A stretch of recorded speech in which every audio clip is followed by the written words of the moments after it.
Hello students, তোমাদের সবাইকে আমাদের চ্যানেলে ওয়েলকাম জানাই। আজকে আমরা পরশর টেস্ট পেপার থেকে দেখো 241 পাতায় পেজ নাম্বার 241 এখানে তোমাদের ফিজিক্যাল সায়েন্সের যে সেটটা দেওয়া হয়েছে তার আমরা সমস্ত গ্রুপ সি এবং গ্রুপ ডি অর্থাৎ সমস্ত 2 নম্বরের এবং 3 নম্বরের প্রশ্নের আনসারগুলো দেখে নেব। দেখো, বিভাগ ক এবং বিভাগ খ, গ্রুপ এ আর গ্রুপ বি, এগুলোর আনসার তোমাদের পরশর টেস্ট পেপারে করে দেওয়া হয়েছে, সেগুলো তোমরা দেখে নিও। সরাসরি গ্রুপ সিতে চলে আসো। প্রথম যে প্রশ্ন 3.1 বলছে, দেখো অতিবেগুনি রশ্মির প্রভাবে ওজোন স্তরের সৃষ্টির ও ধ্বংসের উপযুক্ত রাসায়নিক বিক্রিয়াসমূহ আলোচনা করো। এখানে আমরা জানি যে বায়ুমণ্ডলের স্ট্র্যাটোস্ফিয়ারে অতিবেগুনি রশ্মি মানে ইউভি রশ্মির প্রভাবে কি হয়, আলোক রাসায়নিক বিক্রিয়া ঘটে। নিয়ে সেখানে কি হয়, প্রথমে অক্সিজেনটা মানে দ্বিপরমাণুক অক্সিজেন, দ্বিপরমাণুক মানে যার পারমাণবিকতা 2, তাহলে এই অক্সিজেন কি হচ্ছে ইউভি রশ্মির ফোটন কণা দ্বারা কি হচ্ছে সেটা পারমাণবিক অক্সিজেনে পরিণত হচ্ছে। কেমন, অক্সিজেন পরমাণুতে পরিণত হচ্ছে, মানে ইউভি এ এবং ইউভি বি এবং ইউভি সি এর সাহায্যে অক্সিজেন পরমাণুতে বা পারমাণবিক অক্সিজেনে পরিণত হচ্ছে। এরপর দেখো দ্বিতীয় ক্ষেত্রে কী হয়, দ্বিতীয় ক্ষেত্রে এই যে অক্সিজেন পরমাণুগুলো তৈরি হচ্ছে সেই অক্সিজেন পরমাণুগুলো অনুঘটকের উপস্থিতিতে অক্সিজেন অণুর সঙ্গে যুক্ত হয়। তাহলে এই অক্সিজেন পরমাণুগুলো অনুঘটকের উপস্থিতিতে অক্সিজেন অণুর সঙ্গে যুক্ত হয়ে ওজোন অণু মানে O3 অণু উৎপন্ন করে এবং তার সঙ্গে তাপ উৎপন্ন করে। তাহলে এরকমভাবে অতিবেগুনি রশ্মির প্রভাবে বা আল্ট্রাভায়োলেট রে এর প্রভাবে মানে কী হচ্ছে, ওজোন গ্যাস তৈরি হচ্ছে। আবার যেমন আমরা মানে সৃষ্টি দেখলাম, একরকমভাবে এবার ধ্বংস দেখব। ধ্বংসটা এখান থেকে শুরু হচ্ছে। কী হচ্ছে এখানে, যে অতিবেগুনি রশ্মি কী হচ্ছে, ফোটন কণা দ্বারা বিয়োজিত হয়ে যাচ্ছে, নিয়ে O2 এবং O মানে আণবিক অক্সিজেন এবং পারমাণবিক অক্সিজেনে পরিণত হচ্ছে। পরে যে অক্সিজেন পরমাণুটা তৈরি হলো মানে ও তৈরি হলো, সেই ওটা কি করছে, আবার অক্সিজেন পরমাণুটা কি করছে, সেটা অন্য কোনো ওজোন অণুর সঙ্গে বিক্রিয়া করে অক্সিজেন অণুতে পরিণত করছে। এরকমভাবে কিন্তু ওজোন স্তরে ওজোন কণাগুলো ভেঙে যাচ্ছে। তাহলে উৎপাদন এবং বিয়োজন দুটোই কিন্তু বিপরীতমুখী প্রক্রিয়া, যেটা ওজোন স্তরে চক্রাকারে ঘটে চলেছে এবং এর জন্য সাম্যাবস্থাটা বজায় আছে। এরপরে 3.1 অথবা বিশ্ব উষ্ণায়ন নিয়ন্ত্রণের দুটি উপায়, এটা আমরা আগেও এবিটিএ যখন সলভ করেছিলাম সেখানে পেয়েছিলাম যে এখানে জীবাশ্ম জ্বালানি ব্যবহারটাকে কমাতে হবে, কয়লা পেট্রোলিয়াম এগুলোর ব্যবহার কমিয়ে অপ্রচলিত যে শক্তি, সৌরশক্তি, বায়ুশক্তি, জোয়ার শক্তি, এগুলোকে ব্যবহার বাড়াতে হবে, বনভূমি মানে বনসৃজন করতে হবে। এছাড়া বিভিন্ন জৈব বর্জ্য পদার্থকে জৈব সারে রূপান্তরিত করে সেগুলি ব্যবহার করতে হবে। এরকমভাবে দুটো বলেছে, দুটো লিখবে।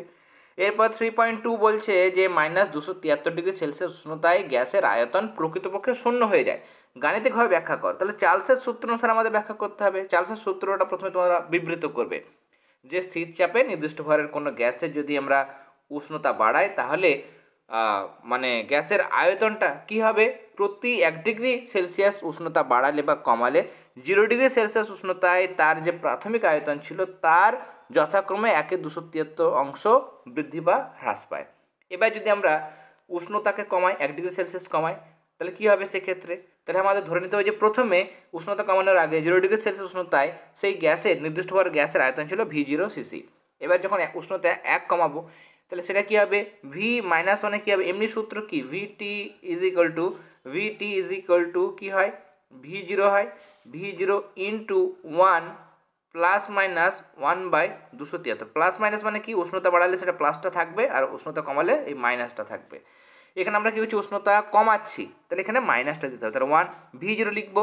V0 লেখার পরে মানে আমরা এখানে কী লিখবো, দেখো V-1 লিখবো, টির বদলে কী লিখবো, -1 নিয়ে তাহলে আমরা V0 লিখবো। তারপর এখানে 1 - 1/273 লিখবো, তাই তো, 1/-273 লিখবো, তো সেটাই লিখেছি। এবার V0টার সঙ্গে ওরা 1 গুণ হয়েছে আর V0 সঙ্গে 1/273 গুণ হয়েছে, তাহলে V0 সঙ্গে 1 গুণ করলে V0 আর V0 সঙ্গে 1/273 গুণ করলে V0 ইন্টু 1/273 গুণ করে দিয়েছে। এরপর এখানে V0টা পরে কমন নিয়েছে, V0 কমন নিলে এটা হয়, আমি যেটা বললাম V0 ইন্টু 1 মানে 1 - 1/273 এটা হয়। এবার 2° যদি কমায় তাহলে কী হবে, 1-এর জায়গায় 2 হয়ে যাবে, 1-এর জায়গায় 2 হবে, তাই না। তাহলে কী হবে, এখানে আমার জিনিসটা, এখানে আমার এই 2 চলে আসবে, এই জিনিসটা V-2 লেখার পরে এই জায়গাটা লেখার দরকার নেই, সরাসরি এখানে চলে আসবে, এটা লিখবে। কেমন, তাহলে এই উপরে 1 ছিল এবার 2 হয়ে গেল। এবার যদি -t করি তাহলে উপরে কী হবে, 2-এর জায়গায় t চলে আসবে। 273 যদি মাইনাস করি তাহলে এই উপরের জায়গাটাতে, এই উপরের জায়গাটা কী হবে, মাইনাস মানে এখানে মাইনাস তো আছে, এটা 273 চলে আসবে। এবার দেখো 273 কেটে যায়, তাহলে কত হয়, 1 হয়। এবার এই 1 থেকে এই 1 বাদ দিলে কত হয় 0, 0-এর সঙ্গে V0 যদি গুণ করো তাহলে কত হবে আলটিমেট 0 হয়ে যাবে। তার মানে এখানে আমরা দেখতে পাচ্ছি যে -273 ডিগ্রি সেলসিয়াস উষ্ণতায় যে কোনো গ্যাসের আয়তন শূন্য হয়ে যাচ্ছে। এর যেহেতু আয়তন ঋণাত্মক হতে পারে না, তাহলে -273 থেকে কম উষ্ণতা, -273 ডিগ্রি সেলসিয়াসের থেকে কম উষ্ণতা কিন্তু সৃষ্টি করা সম্ভব নয়। এটাকে পরম শূন্য উষ্ণতা বলা যায় বা বলা হয়। তাহলে অতএব আমরা দেখতে পাচ্ছি যে এখানে যে -273 ডিগ্রি সেলসিয়াস উষ্ণতায় গ্যাসের আয়তন প্রকৃতপক্ষে শূন্য হয়ে যায়। তাহলে এটা তোমাদের লিখতে হবে।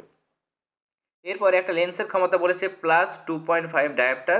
লেন্সটির ফোকাস দৈর্ঘ্য ও প্রকৃতি নির্ণয় করো। যারা এবিটিএস সলিউশনগুলো দেখোনি, যেখানে আমরা ফিজিক্যাল সায়েন্স, লাইফ সায়েন্সের সমস্ত বিভাগের আনসার, বিভাগ ক, খ, গ, ঘ সমস্ত বিভাগের আনসারগুলো করে দিয়েছি, তারা অবশ্যই চ্যানেলের প্লেলিস্ট অপশানে যাবে, এবিটিএর প্লেলিস্ট পেয়ে যাবে, সেখান থেকে পরপর তোমরা ক্লাসগুলো পাবে, দেখে নিও। এছাড়া ম্যাম যে সমস্ত বেঙ্গলি জিওগ্রাফির ক্লাসগুলো দিয়েছেন সেগুলো তোমরা সেই প্লেলিস্টের মধ্যে পেয়ে যাবে। দেখো, আমরা লেন্সের ক্ষমতা P মানে জানি 100/f, 100/f, f মানে হচ্ছে ফোকাস দূরত্ব বা ফোকাস দৈর্ঘ্য। তাহলে f মানে কত হবে, f মানে কী হবে, এখান থেকে আমরা পেয়ে যাব f মানে তাহলে পিটা নিচে চলে আসবে, তাহলে 100/p, 100 লেন্সের ক্ষমতা। লেন্সের ক্ষমতা কত, লেন্সের ক্ষমতা বলে দিচ্ছে +2.5 ডায়োপ্টার। তাহলে নিচে ডির বদলে পির বদলে কী বসবে 2.5, 100কে 2.5 দিয়ে ভাগ করলে 40 সেন্টিমিটার হয়, তাহলে 40 সেন্টিমিটার এটা হবে ওই লেন্সের এফ, এফ মানে ফোকাস দূরত্ব বা ফোকাস দৈর্ঘ্য। এবার বলছে লেন্সের প্রকৃতি কি, প্লাস চিহ্ন দিয়েছে, প্লাস দিয়েছে মানে উত্তল, যদি মাইনাস দিত তাহলে তুমি বলতো অবতল, কেমন, তাহলে প্লাস চিহ্ন দিয়েছে তাহলে উত্তল, লেন্সটি হচ্ছে উত্তল প্রকৃতির। অথবা যে প্রশ্ন পাতলা লেন্সের আলোক কেন্দ্রের সংজ্ঞা, তোমরা এটা পারবে। আলোক কেন্দ্র মানে আমি বলে দিয়েছি অলরেডি, ছবি এঁকেও তোমাদের আগে ক্লাসেগুলো বলে দিয়েছিলাম যে এরকম পাতলা লেন্সের মধ্যে আলোক কেন্দ্র হলো এমন একটা বিন্দু, যে বিন্দু দিয়ে যদি আলো যায়, আলো যাওয়ার পরে সে আলোর কোনোরূপ কোনো চ্যুতি হবে না, চ্যুতি ছাড়াই কিন্তু বেরিয়ে যাবে, মানে আপতিত রশ্মি এবং প্রতিসরিত রশ্মি দুটো কিন্তু পরস্পর সমান্তরাল থাকবে, সেটাকেই বলবো আমরা কি, লেন্সের আলোক কেন্দ্র। এরপরে বলছে যে 3.4 রোধ, পরিবাহী রোধ দৈর্ঘ্য এবং প্রস্থচ্ছেদের উপর কীভাবে নির্ভরশীল, দৈর্ঘ্যের সঙ্গে সমানুপাতিক, দৈর্ঘ্য বাড়লে রোধ বাড়ে, আর প্রস্থচ্ছেদের সঙ্গে ব্যস্তানুপাতিক, মানে প্রস্থচ্ছেদ কী হয়, প্রস্থচ্ছেদের সঙ্গে 1/a হবে, ব্যস্তানুপাতিক হবে, কেমন, দেখো নিচে দেওয়া হয়েছে। 3.5 অলরেডি আগে হয়েছে, তোমরা দেখে নিও। 3.6-এ চলে আসো। 3.6-এ প্রথমে বলছে তিনটে মৌল দিয়েছে ABC, এদের পারমাণবিক সংখ্যা বলে দিয়েছে, একটা হচ্ছে তোমার Z-2, একটা Z, আর একটা হচ্ছে Z+1। জেডটা বলছে নিষ্ক্রিয় মৌল, হিলিয়াম ছাড়া নিষ্ক্রিয় মৌল, মানে কি তার বাইরে, হিলিয়ামের বাইরে কটা ইলেকট্রন থাকে, দুটো, তাহলে হিলিয়াম ছাড়া নিষ্ক্রিয় মৌলর বাদ বাকি নিষ্ক্রিয় মৌল হিলিয়াম ছাড়াই নিয়ন, আর্গন, ক্রিপ্টন, জেনন, রেডন সবগুলো বাইরে কক্ষে 8টা ইলেকট্রন, তাহলে জেড মানে তুমি বুঝতে পারলে 8। এবার যদি Z8 হয় তাহলে Z-2 কত হবে, 8 থেকে 2 বাদ দিলে 6 হয়, এটা 8, এটা Z+1, তাহলে 8 + 1 9টা তো হতে পারে না, তার পরের কক্ষ মানে কোথায় যাবে, একটা হবে, পরের পর্যায় হবে, পরের পর্যায়, নেক্সট পর্যায়ে থাকবে, বি যে পর্যায়ে থাকবে তার পরের পর্যায়ের প্রথম মৌল হচ্ছে এটা, তাহলে সি 1 নম্বর একটা ইলেকট্রন। যোজ্যতা বারবার শিখিয়ে দিয়েছি যে 1 থাকলে 1, 2 থাকলে 2, 3 থাকলে 3, 4 থাকলে 4, 4-এর বেশি ইলেকট্রন যদি এখানে থাকে যোজক ইলেকট্রন, তখন 8 থেকে মাইনাস করতে হয়, যেমন এখানে 6টা ইলেকট্রন, তাহলে 8 থেকে 6 মাইনাস করো 2, এখানে 8টা আছে তাহলে 8 থেকে 8 মাইনাস করলে 0, একটা আছে তাহলে একটাই হবে, তাই না, 1 থেকে 4 হলে আমরা মাইনাস করি না। এরপরে দেখো একই জিনিস যেগুলো হচ্ছে এগুলো আমি কিন্তু বেশি সময় নিয়ে ব্যাখ্যা করতে পারবো না, তার কারণ অলরেডি অনেকবার ব্যাখ্যা করে নিয়েছি, যারা দেখেছো তোমরা ভালো মতো বুঝতে পেরেছো, অনেকে কমেন্ট সেকশনে জানিয়েছো ক্লাসগুলো তোমাদের খুব ভালো লেগেছে, যারা দেখোনি তারা অবশ্যই পুরোনো ক্লাসগুলো দেখে নিও, তোমাদের সমস্ত ডাউট ক্লিয়ার হয়ে যাবে। এবার প্রশ্ন এখানে যে এ এবং সির মধ্যে কী ধরনের বন্ধন সৃষ্টি হবে, দেখো এখানে বি মৌলটা কি, বি মৌলের ক্ষেত্রে এখানে আমরা দেখছি যে হিলিয়াম ছাড়া অন্য নিষ্ক্রিয় মৌল, তাহলে বি মৌলের পরমাণু ক্রমাঙ্ক Z, এর পরমাণু ক্রমাঙ্ক বি থেকে 2 কম, তার মানে বি যদি 18 নম্বর শ্রেণীতে থাকে তাহলে এ কত নম্বর শ্রেণীতে থাকবে, তার 2 ঘর আগে, মানে 16 নম্বর শ্রেণীতে থাকবে, এবং সেটা অধাতু হবে, 16 নম্বর কে থাকে, অধাতু থাকে। যোজ্যতা কত দেখলাম 2। সি এর ক্ষেত্রে সি বলছে বাইরের কক্ষে একটা ইলেকট্রন এবং তার পরের মৌল, তার মানে এ যেখানে বি যেখানে আছে তার পরের পর্যায়ে থাকবে এবং 1 নম্বর শ্রেণীতে থাকবে, সেটা হচ্ছে ক্ষার ধাতু, এবং তার যোজ্যতা হবে 1, সেটা প্রথমত লিখবে। এবং এ আর সির মধ্যে তাহলে কি বন্ধন তৈরি হবে, এ ক্ষেত্রে কী হবে, এ এবং সি এর যেহেতু দেখো বাইরের কক্ষে 6টা ইলেকট্রন, তাহলে সে আরও দুটো নেবে, অষ্টপূর্তি করবে, আর সির বাইরের কক্ষে একটা ইলেকট্রন, তাহলে সেটা ছেড়ে দেবে, তাহলে এখানে একটা সি নিলাম, এখানে একটা সি নিলাম, তারা একটা করে ইলেকট্রন এ কে দিল, তাহলে এর বাইরের কক্ষে 6টা ছিল, হয়ে গেল 8টা, তাই না? তাই দুটো ইলেকট্রন নিল, তার জন্য দুটো মাইনাস হলো এর মাথায়। এই একটা ইলেকট্রন ছেড়েছে, একটা প্লাস, এই একটা ইলেকট্রন ছেড়েছে, তাহলে একটা প্লাস, তাহলে দুটো সি এবং একটা এ নিয়ে গঠিত হবে C2A। কেমন বন্ধন হবে? আয়নীয় বা তড়িৎযোজী বন্ধন। কেমন? এবং এখানে সোজাসুজি যদি আমরা দেখি সি আর এ লেখো, এর যোজ্যতা 2 বসিয়ে দাও এখানে, সির যোজ্যতা 1, এখানে 1, কিন্তু আমি 1 লিখি না, তার জন্য একটা লিখবো না, তার মানে C2A এটা হবে ওই উৎপন্ন যৌগের সংকেত। এরপর নেক্সট বলছে 3.7, নাইট্রোজেন পরীক্ষাগারে অ্যামোনিয়াম নাইট্রাইটের গাঢ় জলীয় দ্রবণকে সরাসরি উত্তপ্ত না করে সম আণবিক অনুপাতে মিশ্রিত অ্যামোনিয়াম ক্লোরাইড আর সোডিয়াম নাইট্রাইট মিশ্রণের গাঢ় জলীয় দ্রবণকে কেন উত্তপ্ত করা হয়? সমীকরণ সহ ব্যাখ্যা করতে হবে। আমরা অ্যামোনিয়াম নাইট্রাইট NH4NO2 এটাকে সরাসরি যদি উত্তপ্ত করি তাহলে নাইট্রোজেন উৎপন্ন হয়, জলীয়বাষ্প, তাপ উৎপন্ন হয়। এবার এত নাইট্রোজেন গ্যাস উৎপন্ন হয় যে সেখানে প্রচুর চাপ সৃষ্টি হয় নলের মধ্যে, এবং সেখানে ফেটে যাওয়ার বা বিস্ফোরণ ঘটার সম্ভাবনা থাকে। তাই জন্য একে সরাসরি অ্যামোনিয়াম নাইট্রাইটকে সরাসরি উত্তপ্ত করে নাইট্রোজেন গ্যাস তো তৈরি হয়, কিন্তু আমরা করতে পারবো না, সেখানে দুর্ঘটনা বা বিস্ফোরণ ঘটার সম্ভাবনা থাকবে। তাহলে আমরা করব কি? তাহলে একটা কাজ করতে পারি, অ্যামোনিয়াম ক্লোরাইড নেব, তার সঙ্গে সোডিয়াম নাইট্রেটের বিক্রিয়া ঘটাবো, নিয়ে অ্যামোনিয়াম নাইট্রাইট উৎপন্ন করব। সেই অ্যামোনিয়াম নাইট্রেটটাকে আমরা উত্তপ্ত করলে সেটা বিয়োজিত হয়ে নাইট্রোজেন, মানে ওই তাপেই বিয়োজিত হয়ে নাইট্রোজেন তৈরি হবে এবং জলীয়বাষ্প উৎপন্ন হবে। তাহলে এরকমভাবে আমরা বিক্রিয়া করব, তাহলে এখানে কোনো বিস্ফোরণ ঘটার সম্ভাবনা থাকবে না। নেক্সট বলছে রূপর মুদ্রা, রৌপ্য মুদ্রা বা রূপার মুদ্রা, সেগুলো কালো হয়ে যায় কেন? বা তৈলচিত্র অনেকদিন রাখার পর সেগুলো কালো হয়ে যায় কেন? এখানে আমরা লিখবো যে H2S থাকে, H2S কী করে? রূপার মুদ্রা মানে রূপা, তাহলে রূপার সঙ্গে বিক্রিয়া করে Ag2S মানে সিলভার সালফাইড, কালো রঙের আস্তরণ পড়ে, এই জন্য কালো হয়ে যায়। তৈলচিত্রের ক্ষেত্রে লেড ঘটিত অনেক যৌগ থাকে, তাহলে শুধু লেড লিখে দেবে, কেমন? অনেক যৌগ থাকে, লেড কার্বনেট থাকে, আর অনেক কিছু থাকে, সেটা H2S এর সঙ্গে বিক্রিয়া করে, বাতাসের হাইড্রোজেন সালফাইডের সঙ্গে বিক্রিয়া করে PbS লেড সালফাইড উৎপন্ন করে, সেটাও কালো, তাই জন্য কালো হয়ে যায়। বলছে এটাকে কী করে আবার আগের অবস্থায় ফিরিয়ে আনবে? এই যে তৈলচিত্র, সেটাকে যদি আমরা হাইড্রোজেন পারক্সাইড দিয়ে ধুয়ে দিই, হাইড্রোজেন পারক্সাইড মানে H2O2, তাহলে সেই কী উৎপন্ন হয়? লেড সালফেট উৎপন্ন হয়, এটার রঙ হচ্ছে সাদা, তাহলে সেই কালোটা আবার সাদা হয়ে যাবে, তাহলে আবার আগের উজ্জ্বলতা ফিরে আসবে। বলছে চকচকে লোহার ছুরিকে কপার সালফেট দ্রবণে ডোবালে লোহার ছুরির উপর তামার লাল আস্তরণ পড়ে, কিন্তু ফেরাস সালফেট দ্রবণে তামার ছুরি ডোবালে কোনো আস্তরণ পড়ে না, কেন? আয়রনটা, লোহাটা ধাতু সক্রিয়তা শ্রেণীতে তামার উপরে আছে, Fe-টা উপরে আছে, কার উপরে? কপারের উপরে অবস্থিত, কপার নিচের দিকে আছে, তার উপরে কিন্তু লোহাটা আছে। আমরা জানি যারা উপরে থাকে তারা বেশি সক্রিয় হয়, তড়িৎ ধনাত্মক বেশি হয়, তারা বেশি সক্রিয় হয়। তাহলে এখানে Fe আছে, কপার সালফেট আছে, তাহলে কপারের থেকে যেহেতু আয়রনটা বেশি সক্রিয়, তার জন্য আয়রন কী করবে? কপারকে কোনো যৌগ থেকে প্রতিস্থাপিত করতে পারবে। যেমন কপার এখানে যৌগ হিসেবে আছে কপার সালফেট, সেখান থেকে কপারকে আলাদা করে দেবে। প্রতিস্থাপন বিক্রিয়া তোমরা ছোটো ক্লাস থেকে পড়ে এসছো, ক্লাস 7 থেকে পড়ে এসছো। তাহলে এখানে কপার সালফেট থেকে কপারকে প্রতিস্থাপিত করে দিল, মানে এরা কাপল ছিল, কাপলকে সিঙ্গেল করে দিল, আর এখানে আয়রনটা সিঙ্গেল ছিল, কাপল হয়ে গেল, তাই না? তাহলে এটা একটা বিক্রিয়া। কিন্তু কপারটা তো নিচে আছে, তাহলে কপার কখনো কিন্তু পারবে না, কপার দুর্বল প্রকৃতির, তাহলে কপার কখনো, কপারের সঙ্গে ধরো আমি নিয়েছি, এখানে বিক্রিয়াটা দেখালে আরও সুবিধা হতো তোমাদের, কপার, এবার উল্টো নিয়েছি, কপার আর ফেরাস সালফেট নিয়েছি, তাহলে কি আয়রন প্রতিস্থাপিত হবে? যেমন এখানে কিউ প্রতিস্থাপিত হয়েছে, এখানে কি আয়রন প্রতিস্থাপিত হবে? হবে না, কারণ কপার তো নিচে আছে, কপার কখনোই তার উঁচুতে থাকা বড়োবাবু Fe হচ্ছে বড়োবাবু, সেই বড়োবাবুকে কখনোই FeS ওপর থেকে প্রতিস্থাপিত করতে পারবে না, এত এর কিন্তু ক্ষমতা নেই, কপারের কিন্তু এত ক্ষমতা নেই, সে নিচু শ্রেণীর মানুষ, তাই না? তাহলে সে কিন্তু পারবে না। ওকে, নেক্সট বলছে ডুরালুমিন কী কী কাজে লাগে?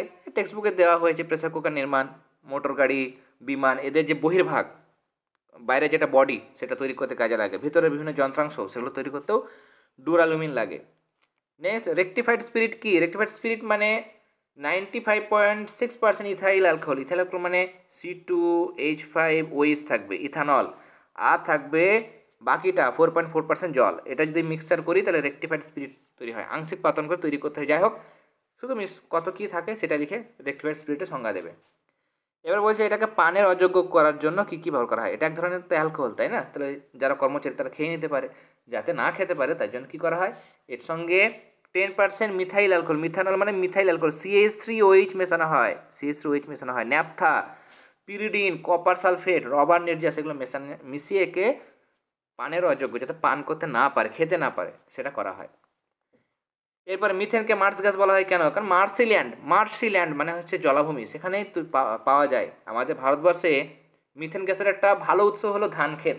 ধান খেতে প্রচুর পরিমাণে মিথেন গ্যাস উৎপন্ন হয়, জল জমে থাকে সেখানে, তাই না? তাহলে জলাভূমি বা মার্সিল্যান্ডে যেহেতু মিথেন গ্যাস পাওয়া যায়, তার জন্য একে মার্স গ্যাস বলা হয়। 4.1 মানে আমরা এবার বিভাগ মানে গ্রুপ ডির প্রশ্নগুলো সলভ করব। যারা এই পরশর টেস্ট পেপারের ফিজিক্যাল সায়েন্সে, লাইফ সায়েন্সে যে সমস্ত আমরা পিডিএফগুলো তৈরি করছি, ক্লাস প্রোভাইড করছি, এই পিডিএফ যদি পেতে যাও, পরশর টেস্ট পেপার এবং এবিটিএ টেস্ট পেপারের ফিজিক্যাল সায়েন্স, লাইফ সায়েন্সের পিডিএফ পেতে চাইছো, তারা দেরি না করে স্ক্রিনে যে হোয়াটসঅ্যাপ নাম্বার দেওয়া হয়েছে সেই হোয়াটসঅ্যাপ নাম্বারে যোগাযোগ করো। সেখানে তোমাদের মাধ্যমিক পরীক্ষা পর্যন্ত ওয়ান টাইম চার্জ রাখা হয়েছে। তাহলে দুটো টেস্ট পেপারের ভৌতবিজ্ঞান, জীবনবিজ্ঞানের আনসারগুলো তোমরা পিডিএফের আকারে পেয়ে যাবে। এবং যখনই যারা যারা ইন্টারেস্টেড আছো সেখানে মেসেজ করবে হোয়াটসঅ্যাপ নাম্বারে। শুধুমাত্র যারা আগ্রহী আছে তারাই মেসেজ করবে না, তারাই শুধুমাত্র মেসেজ করবে, বাকিরা কিন্তু কোনোভাবে মেসেজ করবে না। যারা পেড ক্লাস যুক্ত হতে চাইছো না তারা এমনি ইউটিউব থেকে দেখে নাও, অসুবিধা নেই। যারা যুক্ত আছো তারাই শুধুমাত্র মেসেজ করবে, তারপরে আমি একটা ফোনপে নাম্বার দিয়ে দেবো, সেটা পে মানে অন টাইম একটা মিনিমাম চার্জ রাখা হয়েছে, সেটা চার্জটা পে করার পর তোমরা সেই হোয়াটসঅ্যাপ পেড গ্রুপ যেটা, সেই গ্রুপে যুক্ত হতে পারবে। তাহলে পিডিএফগুলো তোমরা সঙ্গে সঙ্গে পাবে, যে কোনো সময় রিভিশন দিতে পড়তে সুবিধা হবে। দেরি না করে যারা যারা ইচ্ছুক আছো যুক্ত হয়ে যাও, তার কারণ তোমাদের পড়াশোনার ব্যাপারও আছে, তাই না? এরপরে 4.1 দেখো, 4.1-এ তোমাদের বলছে আদর্শ গ্যাসের সমীকরণ মানে PV is equal to nRT, তিনটে সূত্র মিলিয়ে করে নেবে এখানে, কেমন? এটা এখানে করা হয়েছে। এরপরে 4.2 গাণিতিক সমস্যা, যেটা ব্যাখ্যা করার প্রয়োজন আছে সেটা আমি ব্যাখ্যা করে দিচ্ছি। 4.2 দেখো, এখানে বলছে তোমাদের প্রশ্নটাতে যে হাইড্রোজেন পারক্সাইড মানে H2O2 এইটা H2O2, এটাকে বিয়োজন করলে জল তৈরি হয় এবং অক্সিজেন তৈরি হয়। তাহলে 6.8 এত গ্রাম H2O2 বিয়োজনে যে পরিমাণ অক্সিজেন গ্যাস তৈরি হবে তার ভর কত আর তার আয়তন কত? দুটো প্রশ্ন, গণ্ডগোল করবেন, দুই ধরনের প্রশ্ন জিজ্ঞাসা করেছে। প্রথমে ভরটা দেখিনি, তার জন্য দেখো আমি এখানে ডান দিকে করে দিয়েছি, যাই হোক। তাহলে প্রথমে H2O2 হাইড্রোজেনের ভর কত? 1, দুটো আছে তাহলে 1 × 2 লিখলাম। অক্সিজেনের 16, তাহলে 16 2 × 32। সমতা বিধান করে নেবে, সমতা বিধানের জন্য এখানে 2 এসছে, তাহলে বা 2 দিয়ে গুণ করতে হবে। তাহলে ভেতরটা হয়েছিল আমার 34, তাকে 2 দিয়ে গুণ করলাম, তাহলে হয়ে গেল 68। এখানে অক্সিজেনটা দরকার, কি বলেছে? ভর এবং আয়তন, তাহলে ভরেও বার করবে 32 গ্রাম অক্সিজেন, 16 দিয়ে 32, আর 1 মোল মানে 22.4 লিটার, সেটা ফার্স্ট লিখবে। এবার বলছে কত ভরের অক্সিজেন পাওয়া যাবে। তাহলে এখানে আমরা দেখতে পাচ্ছি এখানে 68 গ্রাম হাইড্রোজেন পারঅক্সাইড থেকে অক্সিজেন তৈরি হচ্ছে 32 গ্রাম। তাহলে 1 গ্রাম থেকে কত অক্সিজেন তৈরি হবে? 32 ভাগ 68, তাহলে 6.8 থেকে কত তৈরি হবে? গুণ 6.8, 6.8কে এটা দিয়ে কাটা, তার নিচে 10 হবে, 32কে 10 দিয়ে ভাগ করলে 3.2 গ্রাম এত অক্সিজেন তৈরি হবে। ফার্স্ট একটা আনসার আমরা এখান থেকে পেলাম। সেকেন্ড আয়তন দিয়ে বলেছে, তাহলে আয়তন দিয়ে করবো এটাকেই, যে 68 গ্রাম থেকে আমার 22.4 লিটার অক্সিজেন পাওয়া যায়, তাহলে 1 গ্রাম থেকে কত পাওয়া যাবে? 1 গ্রাম থেকে 68, তাহলে 6.8 গ্রাম থেকে কত ইন্টু 6.8, এটা কাটাকাটি করে নিচে 10, তাহলে কী হবে? আনসার হবে দেখো 2, এইখানে প্রথমে আমার পয়েন্ট ছিল 22.4, এখানে পয়েন্ট ছিল, পরে কী হবে? এক ঘর আগে মানে এইখানে পয়েন্ট চলে আসবে, 2.24 লিটার অক্সিজেন পাওয়া যাবে, তাহলে এটা হবে কিন্তু আনসার। এরপরে নেক্সট অথবা দিয়ে প্রশ্ন, 126 গ্রাম ম্যাগনেসিয়াম কার্বনেট MgCO3 সঙ্গে অতিরিক্ত HCl বিক্রিয়া ঘটালে, তিনটে প্রশ্ন। প্রথম বলছে কত গ্রাম কার্বন ডাইঅক্সাইড। সমীকরণ ফার্স্ট লিখবে, সমীকরণ লিখবে, সেখানে সমতা বিধান করে লিখবে এবং এই ভরগুলো বার করে নেবে। যদি আয়তন বলে তাহলে আয়তন, ভর বললে ভর, যেটা বলেছে সেরকম বার করবে। যেমন বলেছে এখানে যে এটার সঙ্গে এত গ্রাম ম্যাগনেসিয়াম কার্বনেটের সঙ্গে কত গ্রাম কার্বন ডাইঅক্সাইড, তাহলে এটা গ্রামে বার করতে হবে, MgCO3 গ্রামে দিয়েছে, এটা কত গ্রাম, কত মোল, কত লিটার, 3 ধরনের প্রশ্ন দিয়েছে ABC, তাহলে 3টেই লিখতে হবে। কার্বন ডাইঅক্সাইডের ভর বারবার বলেছি, কার্বন ডাইঅক্সাইড, অক্সিজেন, H2SO4, বেশ কয়েকটি জিনিস আছে, কেমন? সেগুলো কিন্তু তোমরা একদম রেডি করে যাবে, সেগুলো যেন বানাতে না হয়, সেগুলো যেন মুখস্থ থাকে, একদম মুখস্থ থাকে, যেগুলো মেন জিনিস, যেগুলো ক্যালসিয়াম কার্বনেট, CaCl2, বেশ কয়েকটা জিনিস আছে যেগুলো তোমরা কিন্তু নোট ডাউন করে সেগুলো করে রাখবে। এবার 84 গ্রাম থেকে কার্বন ডাইঅক্সাইড উৎপন্ন হয় 44 গ্রাম, তাহলে 1 গ্রাম থেকে কত? 82, তাহলে 126-এ কত? গুণ 126, কাটাকাটি করবে, এখানে 66 গ্রাম হবে এখানে আনসার। নেক্সট আমাদের বলছে বিতে যে কার্বন ডাইঅক্সাইড কত মোল তৈরি হবে। 44 গ্রাম মানে তো 1 মোল, তাহলে 1 মোল তৈরি হচ্ছে 84 গ্রামে, তাহলে 84 গ্রামে যদি আমার 1 মোল হয়, তাহলে 1 গ্রামে কত? 1/84, 84 গ্রামে 1 মোল, তাহলে 1 গ্রামে 84, 126-এ কত? গুণ 126, তাহলে 126কে 84 দিয়ে ভাগ করবে, 1.5 মোল হবে আনসার। আর একটা প্রশ্ন বলছে এসটিপিতে কার্বন ডাইঅক্সাইডের আয়তন কত। তাহলে 1 মোল মানে 22.4 লিটার। তাহলে 84তে যদি 22.4 লিটার হয় তাহলে 126-এ কত? এখানে করে দেওয়া হয়েছে 33.6 লিটার। এরপর বলছে 4.3a প্রকৃত আর আপাত প্রসারণ গুণাঙ্কের মধ্যে কোনটির মান ধ্রুবক নয়? আপাত প্রসারণ গুণাঙ্কের মান কিন্তু ধ্রুবক নয়, সেটা কিন্তু পরিবর্তন হয়, প্রকৃতর মানটা ঠিক থাকে। আর এখানে প্রশ্ন দিয়েছে তোমাদের 5 সেন্টিমিটার বাহু বিশিষ্ট একটি ধাতব ঘনকের উষ্ণতা 28 থেকে 578 ডিগ্রি সেলসিয়াস করলে আয়তন প্রসারণ কত হবে? তাহলে আয়তন প্রসারণ V2 - V1 জানো, এখানে V2 - V1 কী হবে? প্রাথমিক আয়তন মানে V1 ইন্টু গামা θ2 - θ1। প্রাথমিক আয়তন কত ছিল? 5 কত বলেছে এখানে? প্রাথমিক আয়তন 5 সেন্টিমিটার বাহু বিশিষ্ট ঘনক, তাহলে 5-এর কিউব হবে। ঘনকের একটা বাহু হচ্ছে 5 সেন্টিমিটার, তাহলে আয়তন কত? 5-এর কিউব হবে, মানে 125 ঘন সেন্টিমিটার। আয়তন প্রসারণ গুণাঙ্ক কত? আয়তন প্রসারণ গুণাঙ্ক এখানে বলে দিয়েছে তোমার ধাতব দণ্ডের আয়তন প্রসারণ গুণাঙ্ক। আচ্ছা, এটা কিন্তু বলেছে কেমন? 51 ইন্টু 10⁻⁻6 এত পার ডিগ্রি সেলসিয়াস। আচ্ছা, একটা জিনিস আমি এখানে তোমাদের দেখব, গ্রুপ ডি এর মধ্যে তোমাদের এটা হচ্ছে গ্রুপ ডি এর 4.3 এর পরেরটা, ঠিক আছে? আচ্ছা, অসুবিধা নেই। এরপরে এখানে আমরা দেখব যেটা, সেটা হচ্ছে যে অন্তিম তাপমাত্রা এটা বলে দিয়েছে θ2। তাহলে আমাদের বের করতে হবে আয়তন প্রসারণ। আয়তন প্রসারণ কত? আয়তন প্রসারণ হচ্ছে আমাদের V2 - V1 এর সূত্র হচ্ছে V1। তাহলে V1 কত? V1 আমরা পেয়েছি, V1 হচ্ছে এটা, ইন্টু কী ছিল? গামা। গামার মান হচ্ছে এটা, তো গামার মানটা এখানে বসালাম। আর এখানে আমাদের V2 - V1, তাহলে এটা V2 - V1 ছিল, তাই তো? সরি, θ2 - θ1 ছিল, উষ্ণতার পার্থক্য, তাহলে θ2 - θ1 এটা। তাহলে সব ক্যালকুলেশন করবে, পেয়ে যাবে 3.5 এত ঘন সেন্টিমিটার। কেমন? এটা হবে মানে আনসার। অথবা দিয়ে প্রশ্ন, উত্তল লেন্সের ফোকাস ও আলোক কেন্দ্রের মধ্যে বা ফোকাস দূরত্বের চেয়ে কম দূরত্বে অবস্থিত একটি বস্তু দ্বারা গঠিত প্রতিবিম্বের দুটি বৈশিষ্ট্য, তাই তো? আচ্ছা, এখানে অথবা দিয়ে প্রশ্ন 4.2 এর অথবা, এটা ঠিকই দিয়েছে 4.2 অথবা, আমি প্রশ্নটা ভুল দেখেছি। আচ্ছা, এটার ক্ষেত্রে তোমরা করবে যে তাপপ্রবাহের হার দৈর্ঘ্যের সঙ্গে ব্যস্তানুপাতিক আর প্রস্থচ্ছেদের সঙ্গে সমানুপাতিক। তাহলে যদি আমরা দৈর্ঘ্যটাও দ্বিগুণ করি, প্রস্থচ্ছেদও দ্বিগুণ করি, তাহলে উপরেও 2 নিচের 2 মানে কাটাকাটি হয়ে যাবে, তখন অপরিবর্তিত থাকবে। কেমন? যেহেতু দুটোই বাড়াচ্ছি এবং একটার সঙ্গে সমানুপাতিক এবং একটার সঙ্গে ব্যস্তানুপাতিক, তাই জন্য কিন্তু কোনো পরিবর্তন হবে না। 4.3 আমাদের অথবা প্রশ্ন দিয়েছে একটা, যে দুটি নিরেট চোঙাকৃতি লোহার দণ্ডের দৈর্ঘ্য এবং ব্যাসের অনুপাত। দৈর্ঘ্য এবং ব্যাসের অনুপাত বলছে 2:1 আর 1:2। দৈর্ঘ্যের অনুপাত, একটা L1 আর L2 যদি হয়, তাহলে তাদের অনুপাত হচ্ছে L1 আর L2-র অনুপাত হচ্ছে L1 আর L2 এর অনুপাত হচ্ছে 2:1।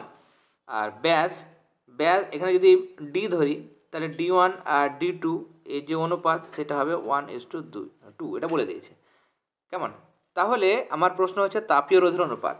তাহলে তাপ পরিবাহিতাঙ্ক যেটা, সেটা কে ধরলাম। তাপীয় রোধ আর মানে কি? L/K মানে তাপ পরিবাহিতাঙ্ক ইন্টু পাই D1/4 তার স্কোয়ার। কেন হলো? কারণ পাই স্কোয়ার সূত্র, আর মানে ব্যাসার্ধ, ডি যদি ব্যাস হয় তাহলে ব্যাসার্ধ কত হবে? D/2। তাহলে D/2 এ যদি স্কোয়ার করো তাহলে কী হবে? D²/4 হবে। 2 স্কোয়ার কত হয়? 4 হয়, তাই জন্য এখানে D²/4 বসলো। একরকমভাবে R2তেও একই রকমভাবে তোমরা একই থাকবে, শুধু D1 এর জায়গায় D2 থাকবে। এবার অনুপাত কত? অনুপাত এখানে আমরা বার করব। দেখো, এখানে অনুপাতটা হচ্ছে তোমাদের এই যে L1/L2 বলেছে 2/1 অনুপাত 2:1, আর ব্যাসের অনুপাত বলেছে 1:2, সেটা লিখলাম আমরা। কেমন? এবার ওটাকে উল্টে দাও, উল্টে রাখতে পারো বা নাও পারো। D1/D2 বলেছে, আমি D2/D1 করলাম, তাহলে 1-2 হয়ে গেল 2-1, সেটা আমরা করলাম। কেমন? আমাদের সুবিধার্থে করলাম। এবার রোধের অনুপাত আমরা বার করবো, তাপীয় রোধ, তাহলে R1/R2 মানে এই R1/R2 এটা। কেমন? R1/R2 মানে এই R1 আছে আর R2, তো যেটা লিখি নিচে উপর নিচে যদি আমরা লিখি, প্রথমে এটা লিখবো, এটা নিচে আছে, তাহলে উপরে দিতে গেলে গুণ করে এই নিচেকার এই জিনিসটা উল্টে যাবে, নিচেকার এই জিনিসটা কী হবে? উল্টে যাবে। দেখো আমি উল্টে দিয়েছি, দেখো এটা উল্টে দিয়েছি। এবার কে কেটে যায়, পাই কেটে যায়। কেমন? নিচের 4 কেটে যায়, তাহলে L1 এর নিচে L2 রাখো, আর D2² নিচে D1² লেখো। এবার দেখো D2²/D1², তা পুরোটা ব্র্যাকেটে দিয়ে আমি কি লিখলাম? স্কোয়ারটা বাইরে দিলাম। এবার দেখো d2/d1, তার জন্য অনেকে ভুল করে, আমিও দেখো প্রথমবার কিন্তু ভুল করেছিলাম, বুঝতে পারিনি, তাড়াহুড়ো করে দিয়েছি। সঙ্গে সঙ্গে দেখছি যে এটা তো উল্টো আছে, d1/d2 আছে 1/2, সেটা 1/2 বসালে হবে না, এখানে বলেছে কি d2/d1, তাহলে উল্টে নাও 2/1, তাহলে 2/1 স্কোয়ার, তাহলে এটা 2-1 থাকলো, 2 স্কোয়ার কত হয় 4, নিচে 1 স্কোয়ার 1, তাহলে 4-2 8, তাহলে 8-1 মানে 8:1, এটা হবে আনসার। 4.4 শূন্যস্থানে আলোর বিচ্ছুরণ হয় না কেন?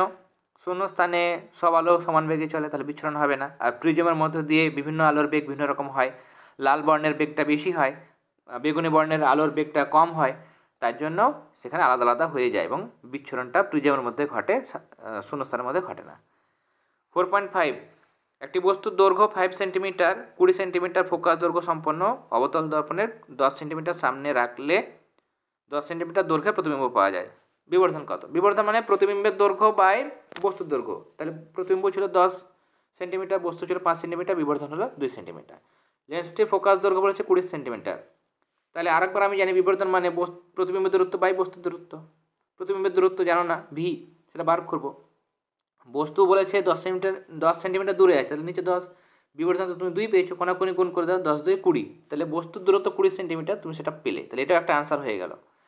এরপর বলছে বস্তুটি ফোকাস দূরত্বের মধ্যে আছে, তাই না? বস্তুটি ফোকাস দূরত্বের মধ্যে আছে, তাই এর প্রতিবিম্ব দর্পণের পিছনে গঠিত হবে এবং প্রতিবিম্বটি কী হবে? অসৎ হবে, সমশীর্ষ হবে এবং বিবর্ধিত হবে। কেমন? 20 সেন্টিমিটার ফোকাস দৈর্ঘ্য বলেছে, তাহলে 20 সেন্টিমিটার ফোকাস দৈর্ঘ্য এবং বস্তু প্রতিবিম্ব তৈরি হয়েছে আমাদের কত? প্রতিবিম্বের দূরত্ব দেখো, প্রতিবিম্বের দূরত্ব আমরা কত পেলাম? এখানে প্রতিবিম্বের দূরত্ব পেলাম, প্রতিবিম্বের দূরত্ব হচ্ছে ভি, যেটা প্রতিবিম্বের দূরত্ব সেটা 20 সেন্টিমিটার, তাহলে ফোকাস দূরত্বের মধ্যে আছে, তাই না? তাহলে সেটা কী হবে? অসৎ হবে, সমশীর্ষ এবং তার সঙ্গে বিবর্ধিত হবে। নেক্সট অথবা দিয়ে প্রশ্ন, এখানে বস্তুকে ফোকাস এবং আলোক কেন্দ্রের মধ্যে কম দূরত্বে রেখে কম দূরত্বে অবস্থিত একটি বস্তু দ্বারা গঠিত প্রতিবিম্বের দুটো বৈশিষ্ট্য, এটা কী হবে? অসৎ, সমশীর্ষ এবং বস্তুর আকারের চেয়ে বড় হবে। ছবিটা অঙ্কন করে দেখাবে। 4.6 এ ভোল্ট ইন্টু অ্যাম্পিয়ার প্রমাণ করতে হবে। ডাব্লিউ মানে সেটা ওয়াট মানে হচ্ছে ভোল্ট ইন্টু অ্যাম্পিয়ার, ঠিক আছে? সেটা আমাদের প্রমাণ করতে হবে। ওয়াট মানে কি? অ্যাকচুয়ালি পি, পাওয়ার, ক্ষমতা, তাহলে পি সমান ভি ইন্টু আই, এটা প্রমাণ করতে হবে। তো ক্ষমতা মানে কি? ক্ষমতা মানে শক্তির হারকে ক্ষমতা বলে, তাহলে ডাব্লিউ/টি। ডাব্লিউ মানে কি? ডাব্লিউ মানে হচ্ছে VIT, তাই না? VIT। ভি মানে কি? দেখো ডাব্লিউ মানে কি? ভি ইন্টু কিউ, আবার কিউ মানে কি? আইটি, তাহলে ভি লিখলাম, কিউ এর বদলে কি লিখবো? আইটি, তাহলে VIT হয়ে গেল, উপরে ডাব্লিউ আর নিচে টি কেটে দাও, তাহলে কী হবে? VI, তার মানে পি সমান VI, তার মানে আমি লিখে দেবো অতএব এখন যেহেতু ক্ষমতার একক ওয়াট, বিভব পার্থক্যের একক ভোল্ট, তড়িৎ প্রবাহ মাত্রার একক অ্যাম্পিয়ার, তাহলে হয়ে গেল ওয়াট মানে ভোল্ট ইন্টু অ্যাম্পিয়ার। তড়িৎ কোষে কোন শক্তিতে রূপান্তরিত হয়? রাসায়নিক শক্তি তড়িৎ শক্তিতে রূপান্তরিত হয়। 4.7 একটা ছবি দিয়েছে, সেখানে আমাদের যে জিনিসগুলো বের করতে বলেছে বের করব। প্রথমে তুল্য রোধ বার করব। তুল্য রোধ এখানে তোমরা দেখতে পাচ্ছ শ্রেণী সমবায়ে পরপর যুক্ত হয়েছে, 2 ওহম আর 6 ওহম, তাহলে তুল্য রোধ কবে যোগ করে দাও? 8 ওহম। শ্রেণী সমবায়ে কিচ্ছু না, সরাসরি যোগ করতে হয়। মূল প্রবাহ মাত্রা বার করব আমরা, তো এখানে ভি মানে আইআর, তাহলে আই কত হবে? 8টা নিচে যাও, ভি নিচে, তাহলে V/R। ভি কত? 20 ভোল্ট, এখানে দেখতে পাচ্ছ যেটা তড়িৎচালক বল ই, সেটাই বিভব পার্থক্য, তাহলে 20, তাকে আমরা ভাগ করছি আর মানে 8 ওহম দিয়ে ভাগ করছি এখানকার, তাহলে 20কে 8 দিয়ে ভাগ করলে হয়ে যাচ্ছে এখানে আনসার আমার 2.5 অ্যাম্পিয়ার, এটা মূল প্রবাহ মাত্রা। এবার 2 ওহম রোধে প্রতি সেকেন্ডে কত তাপ উৎপন্ন হবে? তাপ উৎপন্ন হওয়ার সূত্র কি? H সমান I²RT, H সমান I²RT, তাহলে টিটা নিচে চলে আসো, প্রতি সেকেন্ডে কত তাপ উৎপন্ন হবে? তাহলে H সমান যদি I²RT হয়, টি নিচে চলে আসলো, তাহলে শুধু H/T সমান I²R। আই কত? 2.5, তার স্কোয়ার। আর কত? 2 ওহম রোধে বলেছে, তাহলে 2 বসাবে, গুণ করবে, হয়ে যাবে 12.5 জুল পার সেকেন্ড, তাহলে প্রতি সেকেন্ডে কত জুল তাপ উৎপন্ন হবে? 12.5 জুল। পরের প্রশ্ন, সলিনয়েড কি? সলিনয়েডের এখানে প্রশ্ন দেওয়া হয়েছে কিভাবে মেরুর প্রকৃতি ঠিক করা হয়। ফ্লেমিংয়ে যেটা রাইট হ্যান্ড রুল, সেভাবে তৈরি করা যায়, মানে তার মেরুর প্রকৃতি কোনটা উত্তর মেরু কোনটা দক্ষিণ মেরু সেটা আমরা বের করতে পারি। এরপরে বলছে 4.8 আলফা কণা বেরোলে কেন নতুন মৌল তৈরি হয়? গামা বেরোলে কেন নতুন মৌল তৈরি হয় না? আলফা বেরোলে কী হয়? পারমাণবিক সংখ্যা নিচেরটা 2 একক কমে যায়, তাহলে 92 থেকে দেখো 90 হয়েছে, একটা উদাহরণ দেওয়া হয়েছে। ভর সংখ্যা 4 কমে, তাহলে 238 থেকে কমে গিয়ে 234 হলো। তাহলে নতুন মৌল 92 নম্বর মৌল আর 90 নম্বর মৌল নিশ্চয়ই একই নয়, আলাদা আলাদা মৌল। পারমাণবিক সংখ্যা আলাদা মানে আলাদা মৌল, তাহলে আলাদা মৌল তৈরি হয়। কিন্তু গামার ক্ষেত্রে এটা গামা হচ্ছে একটা ধরনের তড়িৎ চৌম্বকীয় বিকিরণ, তাহলে এখানে গামা বেরোলে পারমাণবিক সংখ্যা ভর সংখ্যার কোনো পরিবর্তন হয় না, একই থাকে, তাহলে নতুন মৌল সৃষ্টি হয় না, এটা লিখবে। 4.9 4টে মৌল দিয়েছে, এবার 4টে মৌলের পারমাণবিক সংখ্যা বলে দিয়ে বিভিন্ন প্রশ্ন দিয়েছে। প্রথমে প্রশ্ন অবস্থান, দেখো ইলেকট্রন বিন্যাস করে নেবে, কেমন ইলেকট্রন বিন্যাস করে নেবে। 3 মানে 2,1, 9 মানে 2,7, 11 মানে 2,8,1, 19 মানে 2,8,8,1। এবিসি 3টে মৌলই দেখো বাইরের কক্ষে আচ্ছা এবিসি লিখেছি আমি, এসিডি হতো, সরি এসিডি এই 3টে মৌল একই শ্রেণীতে অবস্থিত, যেহেতু প্রতিটিরই সর্বস্থ কক্ষে একটি করে ইলেকট্রন আছে, তাই না? তাহলে এসিডি এটা হবে আনসার, কেমন এসিডি। আর এখানে বলছে হ্যাঁ কোনটার আয়োনাইজেশন শক্তি সবথেকে কম, আয়োনাইজেশন শক্তি মানে যেটা দুর্বলভাবে আবদ্ধ। এসিডির মধ্যে দেখো ডিটা সব থেকে বড় নিচে আছে, তাই না? তাহলে সেটা বড় যদি হয় তাহলে আয়োনাইজেশন শক্তি সবচেয়ে কম হবে, বাইরের কক্ষে ইলেকট্রনটা লুজলি বাউন্ড থাকবে, তাহলে লুজ যদি থাকে সেটাকে বার করা সহজ, তাহলে আয়োনাইজেশন শক্তি সেখানে কম লাগবে। বি মৌলে পারমাণবিক ব্যাসার্ধ সবচেয়ে কম, কেন? বি মৌলটা দেখো একদম ডান দিকে আছে, 2 নম্বর পর্যায়ে ডান দিকে আছে, তাহলে পর্যায় বারবার ডান দিকে গেলে আকারটা কমে, তাহলে বি মৌলের ব্যাসার্ধ কম। ডি মৌলের বলছে বিজারণ ধর্ম সব থেকে বেশি, তার কারণ সেটা ধাতুগুলো কী হয় বিজারক হয়, তাহলে নিচের দিকে আছে ধাতু সব থেকে। আর তড়িৎ ঋণাত্মকতা বি মৌলের বেশি, কারণ তড়িৎ ঋণাত্মকতা পর্যায় বরাবর ডান দিকে গেলে বাড়ে এবং গ্রুপ 17 সব থেকে বেশি হয়, তাহলে এটা বেশি। আর কোনটার বলছে জারণ ক্ষমতা সব থেকে বেশি, এখানে বি মৌলের জারণ ক্ষমতাটা সব থেকে বেশি হবে। এরপর দেখো 4.10 অ্যানোড মাড, এখানে দেওয়া ছিল অ্যানোড মাডের গুরুত্ব, এটা আগে হয়ে গেছে তাই জন্য আমি আনসারটা করে দিইনি। এখানে অ্যানোড মাড তার গুরুত্ব, আচ্ছা 4.10 তো 4.10-এ অ্যানোড মাডের গুরুত্ব, আচ্ছা সেটা মিস হয়ে গেছে মোস্ট প্রবাবলি, না এখানে দিয়েছি আমি, এখানে অ্যানোড মাডের গুরুত্ব এখানে দেওয়া হয়েছে। দেখো অ্যানোড মাড কী বলে দেওয়া হয়েছে, অ্যানোড মাড পুরো একদম বলে দেওয়া হয়েছে অ্যানোড মাড আর গুরুত্ব এখানে। আর যখন এবিটিএ করেছিলাম তখন সেখানে আমি আলাদা বই থেকে আনসার দেখিয়েছি, সেটাও তোমরা করে নিতে পারো। আর এখানে লোহার মরচি নিবারণে যদি জিঙ্কের প্রলেপ দেওয়া হয় তাহলে ক্যাথোডে কার উপর প্রলেপ দেবো, লোহার উপর, তাহলে লোহাটা ক্যাথোডে, কিসের প্রলেপ দেবো জিঙ্কে, তাই জন্য জিঙ্কের দণ্ড অ্যানোড। আর জিঙ্কের একটা দ্রাব্য লবণ মানে জিঙ্ক ক্লোরাইড বা জিঙ্ক সালফেট হতে পারে, সেটাকে তড়িৎ বিশ্লেষণ হিসেবে ব্যবহার করবো। 4.11 তোমরা পারবে অ্যালুমিনিয়াম ক্লোরাইডের দ্রবণে অ্যামোনিয়া গ্যাস রান্না করলে কী ঘটে, এখানে অ্যালুমিনিয়াম হাইড্রোক্সাইড উৎপন্ন হয়, সাদা বর্ণের থকথকে অধক্ষেপ তৈরি হয়। তরল অ্যামোনিয়ার ব্যবহার শীতলীকরণ বরফ তৈরিতে ব্যবহার করা হয়। 4.12 165-170 ডিগ্রি সেলসিয়াসে H2SO4 সাথে যদি ইথাইল করে বিক্রিয়া ঘটানো হয়, তাহলে তুমি প্রথম স্টেপটা নাও লিখতে পারো, সরাসরি 2 নম্বর স্টেপে লিখতে পারো যে এখানে ইথিলিন তৈরি হয়, কেমন? আর যদি অতিরিক্ত ইথানল নেওয়া হয় তাহলে সেখানে ডাই ইথাইল ইথার তৈরি হয়, কেমন? দুই দিকে দেখো C2H5 আছে, এটা অ্যাকচুয়ালি C2H5, এদিকেও C2H5 আছে, তাহলে C2H5O C2H5, তাহলে ডাই ইথাইল, দুটো ইথাইল আছে, তো ডাই ইথাইল ইথার। এরপরে C3H8O আণবিক সংকেতযুক্ত দুটো যৌগ, একটা হচ্ছে N প্রোপাইল অ্যালকোহল আর আইসোপ্রোপাইল অ্যালকোহল, আর এটার আইউপিএসি নেম হচ্ছে 1 নম্বরে অ্যালকোহল আছে তাহলে 1 প্রোপানল, আর এখানে দেখো 2 নম্বরে আছে তার মানে 2 প্রোপানল। আর এটা দুটোর মধ্যে দেখো অবস্থান ঘটিত সমবায়বতা দেখা যায়। তাহলে আজকে আমরা দেখো পরশর টেস্ট পেপার থেকে আমরা ফিজিক্যাল সায়েন্সের আরও একটা সেট সলভ করে নিলাম। ক্লাসটি ভালো লেগে থাকলে অবশ্যই ক্লাসটিতে লাইক দেবে, আর যারা এখনও পর্যন্ত আমাদের চ্যানেলটি সাবস্ক্রাইব করেনি তারা অবশ্যই সাবস্ক্রাইব করে নিও। তাহলে তোমরা সবাই ভালো থেকো, অল দ্য ভেরি বেস্ট।